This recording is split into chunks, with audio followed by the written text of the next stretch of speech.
We're the police. Please open the door. The monitor showed 3 police officers. I had not anticipated a police visit to my home and opened the front door, shaken.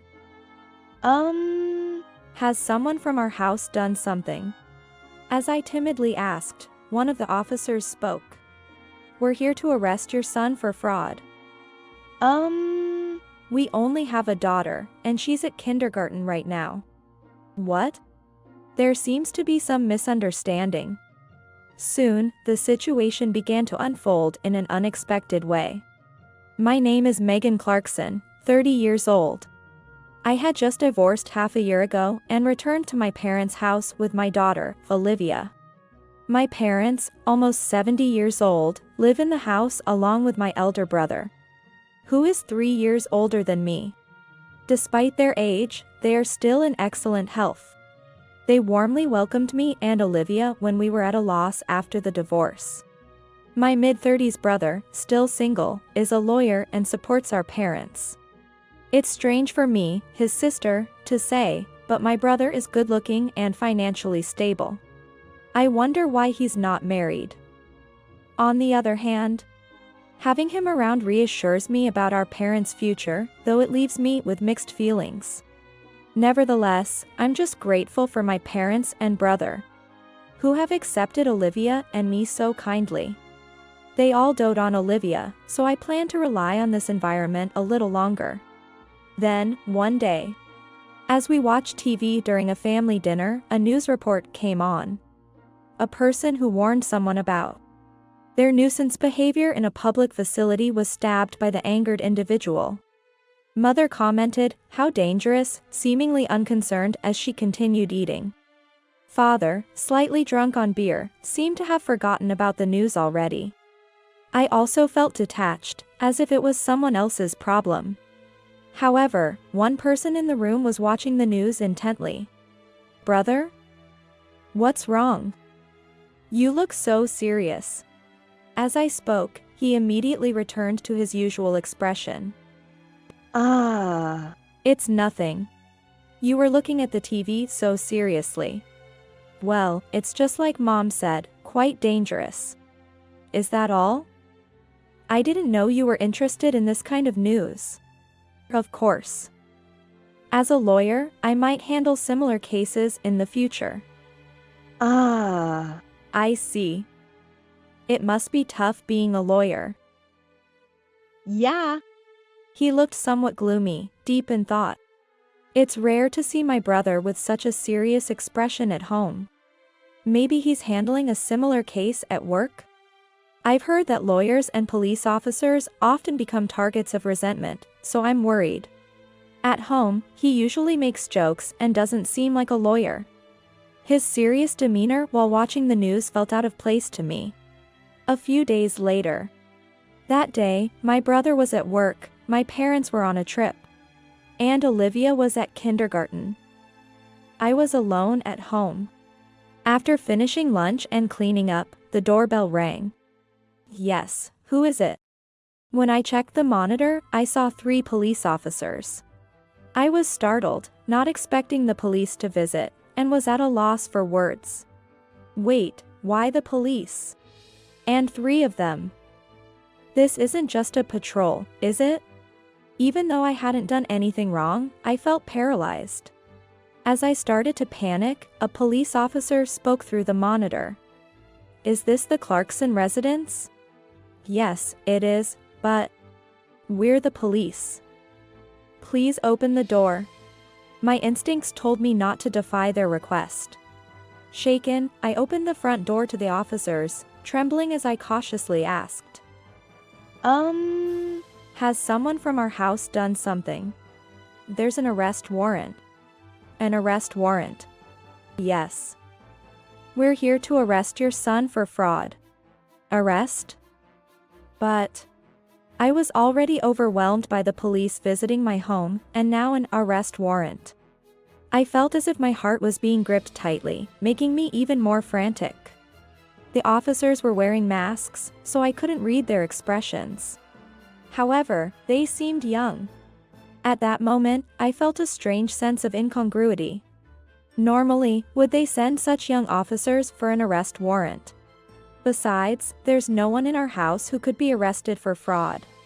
As I pondered alone, they spoke somewhat angrily. Are you listening? There's an arrest warrant. Please hand over the person.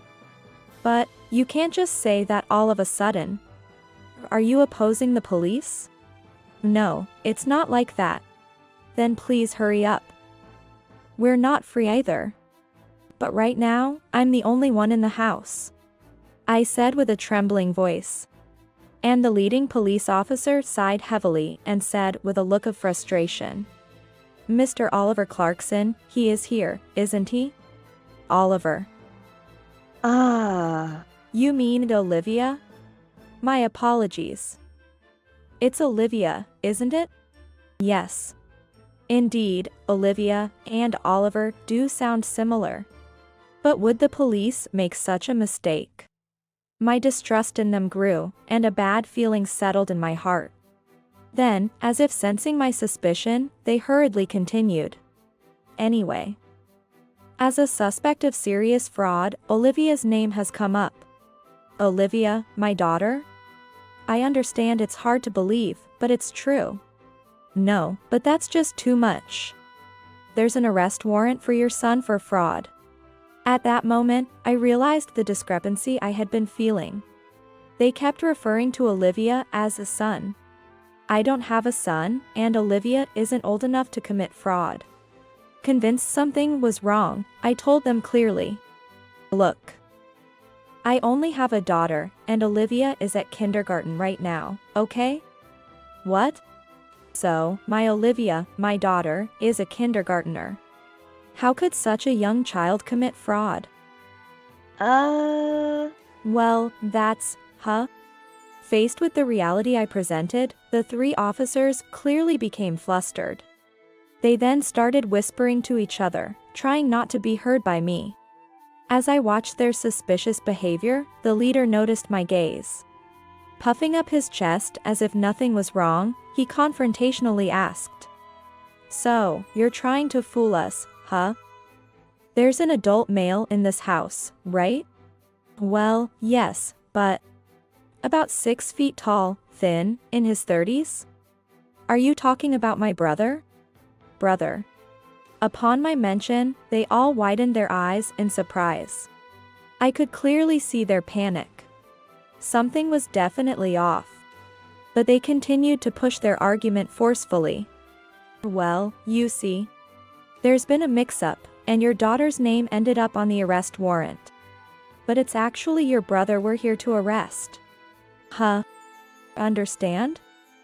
Now, hand over your brother quickly. They tried to pressure me with their high-handed language, as if desperate to corner me. Do police officers normally make mistakes like this with arrest warrants? And getting the age and gender wrong too. I've never heard of such a case. They probably need my brother, not my daughter. Still, why is my brother involved in this? Regaining my composure, I reached a conclusion. These people in front of me might not be real police officers. I glared at them with contempt and asked quietly. Excuse me, but are you really police officers?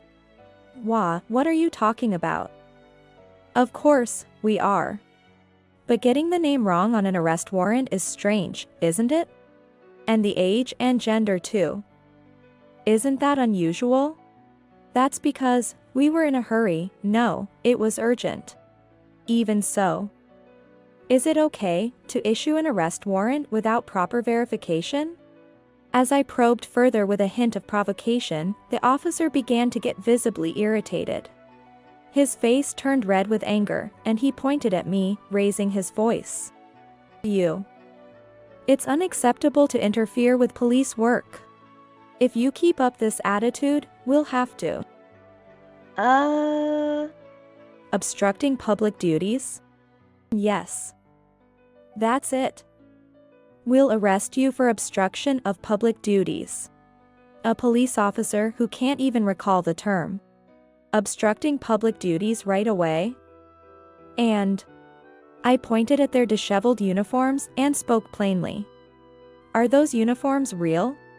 What? Of course, they are. What are you saying? They seem a bit flimsy, and you're not wearing them properly. Aren't they supposed to be worn more sharply? As a public servant, you should set an example, but wearing flimsy uniforms. Shut up. You've been babbling this whole time. Do you want me to show you what it feels like to be in pain? Oh, is it okay for a police officer to make such threats? Enough. Shut up. So angry that his veins are popping out. The more he talks, the more obvious that a police officer. Imposter's bluffs become, and I couldn't help but scoff. I don't know if these men are police, but they are still adults. If they lose their temper and attack, I definitely won't stand a chance. Real police officers wouldn't lay hands on a citizen, but these guys. Reassessing my situation, I realized I was in a rather precarious position. They, too, seem to think if words won't convince me, they'd have to take action, closing in on me. No one's coming even with all this noise. You're alone right now, aren't you? Wait. I'm going to call the police. You think that's a good idea? Just call your brother here, and we might let you off the hook.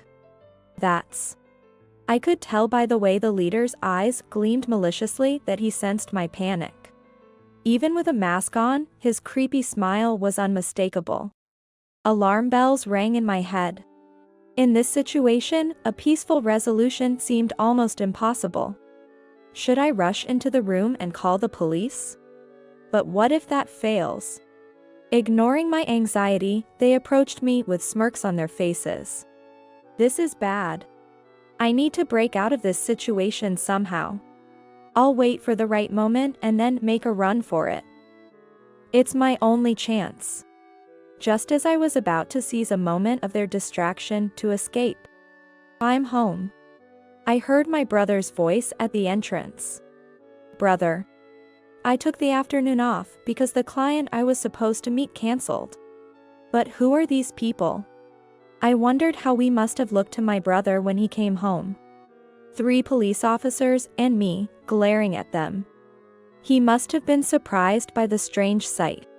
He glanced at the police officer impersonators with a slightly surprised expression. But then he started observing their faces closely, as if appraising them. Suddenly, as if remembering something, he exclaimed, and smiled at them. You guys are the kids from the other day, aren't you? What? Confused, I asked my brother what he meant. He calmly began to explain. These guys were causing trouble near the priority seat on the train the other day. Causing a nuisance to everyone around, so I warned them. Then suddenly, they tried to hit me. What? You got hit, brother. No? I easily dodged it. And then, well, I kind of choked them a bit in return. Brother. But hey, that's self-defense, right? Well, maybe, but... The tense atmosphere from before vanished, and my brother spoke in his usual manner, leaving me somewhat taken aback. Meanwhile, the young men, humiliated in public by my brother, were visibly fuming, even through their masks.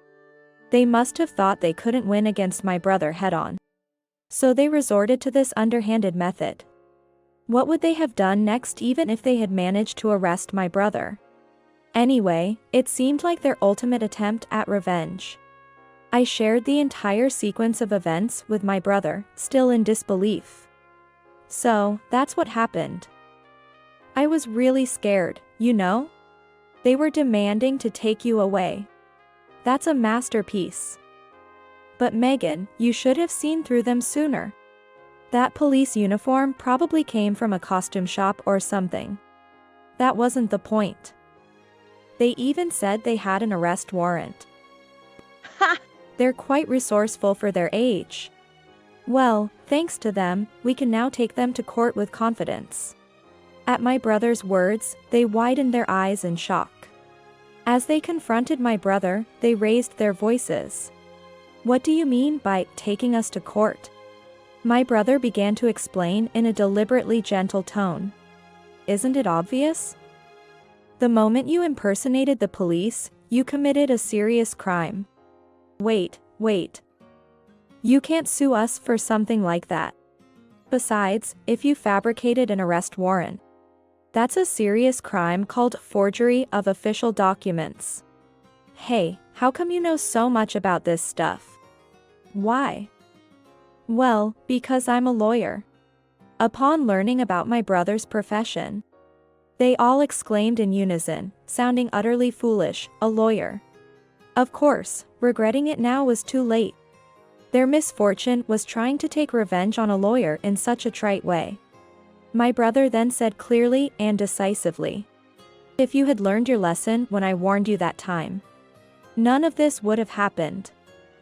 Too bad for you, now you're heading to prison, aren't you?" "No. Wait, please. I'll apologize, just not prison." "What? I don't need your apologies. And guys like you won't learn unless you face the consequences, right? Get judged properly and reflect on it. And then, don't you ever mess with us again. Got it?" Thus, the young men were duly sued by my brother. They faced their punishment for forgery of official documents and unlawful entry. It turned out later that the confusion over my brother and Olivia's name was due to a handkerchief my brother had dropped, which had Olivia's name on it. Would a man in his 30s normally write his name on his handkerchief? It might have been obvious upon some thought, but the young men lacked even that basic sense. Someone who cautioned a person about their nuisance behavior at a public facility was stabbed by the angered individual. The reason my brother was watching that news so intently might have been due to his altercation with them on the train. It dawned on me later that he must have had his own thoughts about the incident after warning them for their behavior on the train. "Sorry for scaring you." My brother apologized to me later. "No, it's okay. I was just a bit panicked because I was alone at home. You never know what today's youth might do. Be careful." Yeah. I'm really glad you're a lawyer. And their uniforms, they were really flimsy, weren't they? True. Thinking they could fool me with that, those kids are still green. You're right. My brother and I shared a good laugh together. What seemed like a troubling situation turned out all right in the end. I was truly grateful that he was my brother.